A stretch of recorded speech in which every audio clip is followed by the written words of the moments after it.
Now, some Australians are already feeling the Chinese dictatorship's menace. Australian journalist Cheng Lei, she's now been in a Chinese jail for 19 months. She worked with Chinese state television, was quite well known, and was very careful. But now she's been charged, we think, with giving away Chinese state secrets. So that's the assumption, because today, when Cheng Lei was finally put on trial, the Australian ambassador was locked out, was banned from seeing what was going on. We have no information about the charges or allegations against Ms. Cheng. And no, we just don't have any information on that. And that is part of the reason why we're so concerned, because we have no basis on which to understand why she's been detained. Someone campaigning for Cheng Lei's freedom is a former colleague of hers back when they both worked in China. It's Annelise Neilsen, who's now Sky News US correspondent, and she joins me now.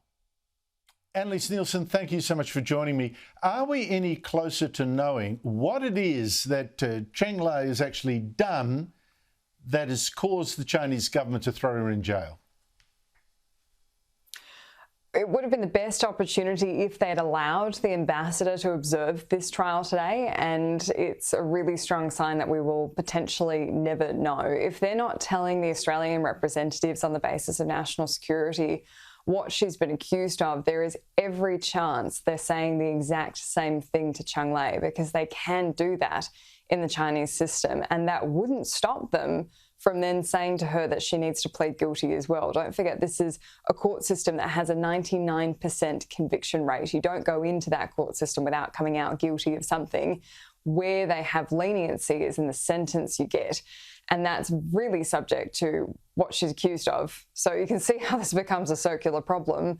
And you can see how this is really right ground for anyone who wanted to target her politically to keep her there indefinitely. This is the really big fear, that we won't know her sentence, and that she might not know it. She might just be whiling out years in arbitrary detention.